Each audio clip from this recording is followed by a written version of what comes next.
Bonjour mes amis du rêve, ça faisait bien longtemps que nous ne nous étions pas vus, mais je vous ai déjà expliqué dans la vidéo précédente les raisons de cette non-apparition, je dirais.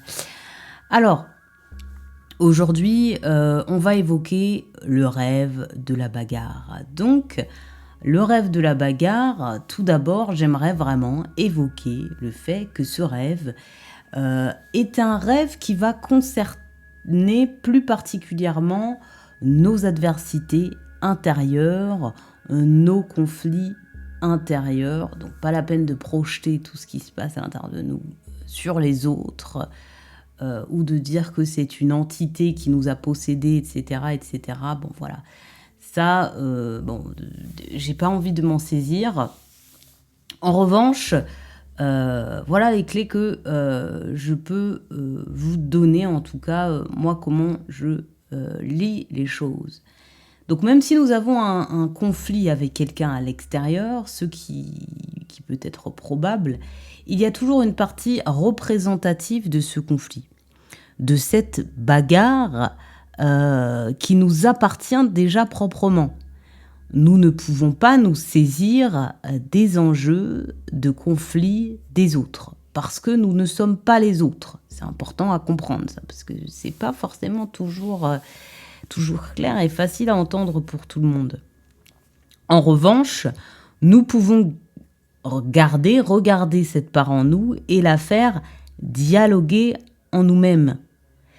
À quoi est-ce que ça correspond d'être en conflit pour moi ? À quoi est-ce que ça correspond d'être en bagarre avec l'autre pour moi ? Et par ailleurs, il est très probable que des rêves concernant des conflits ou des bagarres parlent de multiples dynamiques en nous, qui sont en confrontation, en opposition, pour lesquelles nous n'arrivons pas à trouver un terrain d'entente, donc bagarre. Alors vient quelque chose d'assez surprenant.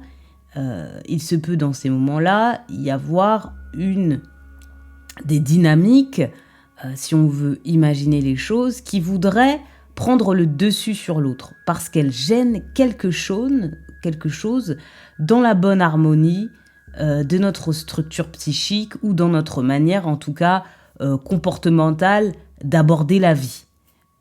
Dans nos mécanismes de comportement. En tout cas, dans la manière dont nous nous sommes organisés psychiquement. Finalement, on en revient à cette question de l'adversité. Qu'est-ce que je considère comme étant un adversaire en moi ? Et de quoi s'agit-il ? Dans le rêve, si vous vous battez femme contre femme, si vous vous battez en prenant la peau d'un homme, toutes ces représentations nous appartiennent. Elles nous sont singulières. C'est-à-dire ce que représente une femme pour moi ou ce que représente un homme pour moi n'est pas ce que représente une femme ou un homme pour vous. Donc, si je me bats avec une fille blonde ou une femme d'une certaine stature, qu'est-ce que cela représente pour moi ? Vous voyez ? Quelle partie de moi-même ici se voit en miroir adversaire d'elle-même ? Et de questionner, est-elle réellement tout d'abord un adversaire ? Sommes-nous factuellement obligés d'entrer dans un conflit ? Parce qu'il y a aussi une part de nous-mêmes qui se dit qu'on ne peut pas vivre tous ensemble dans l'harmonie. Toute cette partie de nous-mêmes, là, on se dit, non, moi je peux pas accepter cette partie-là de moi-même. C'est pas possible. Il faut la vaincre, il faut la dompter. Donc, qu'il faut absolument que l'un prenne le pouvoir sur l'autre. Bon, ça, c'est nos trucs éternels. Hein. Bon, parce que le combat, c'est ça aussi. Le combat, c'est l'histoire, à la fin, de savoir qui a le rôle du dominé et qui a le rôle du soumis. Dans cette dynamique-là, il faut donc vraiment prêter attention au rôle qui se joue au sein de nous-mêmes. Donc, clarifier le conflit en le travaillant dans la réalité. Pour cette raison, la seule manière de comprendre ce qui est juste ou non dans ce conflit, qui a le bon rôle, si vous voulez, c'est de venir l'expérimenter et de le questionner dans la réalité en sortant le rêve du rêve. C'est-à-dire lorsque l'on vient avec ce tissu qui s'est pensé pendant la nuit, on a cette possibilité le matin ou dans la journée, comme vous voulez, le soir, hein, bon voilà, de prendre des notes. Et c'est pour ça que c'est important de prendre des notes. Parce que vous gardez une trace de la matérialité qui a eu lieu la nuit passée. Parce que le rêve est une matérialité, dire on se souvient de son rêve. Donc ça veut dire qu'il y a bien une trace mémorielle quelque part, sinon on s'en souviendrait pas. Donc un tissu a été créé. Un réseau a été créé.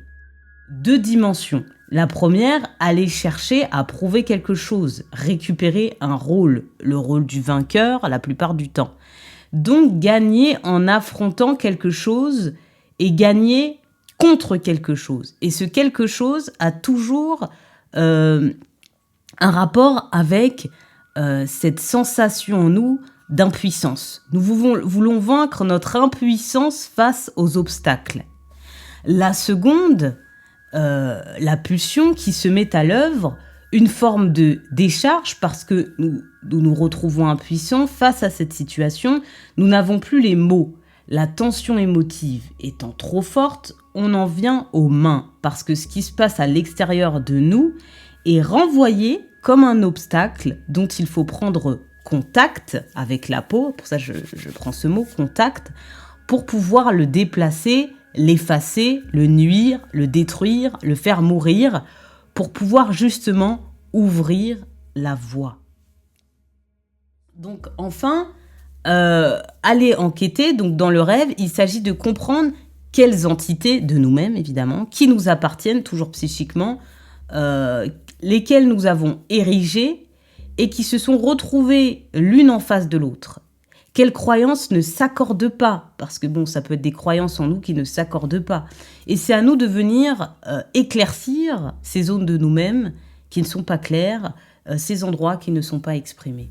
Et enfin, il s'agit toujours d'essayer de comprendre avec qui on se bat. Est-ce qu'on se bat avec soi-même dans le rêve? Est-ce qu'on se bat avec un membre de notre famille, avec un ami? Et puis évidemment décoller, hein, comme je vous l'ai dit dans toutes les vidéos à chaque fois.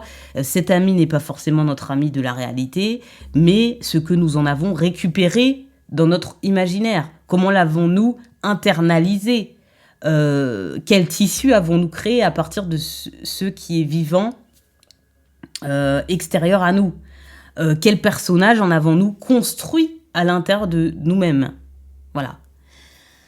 Et je finirai là-dessus parce que c'est long, mais j'avais à cœur de vraiment élargir ma pensée sur ce rêve-là. Je vous souhaite une bonne journée. Au revoir.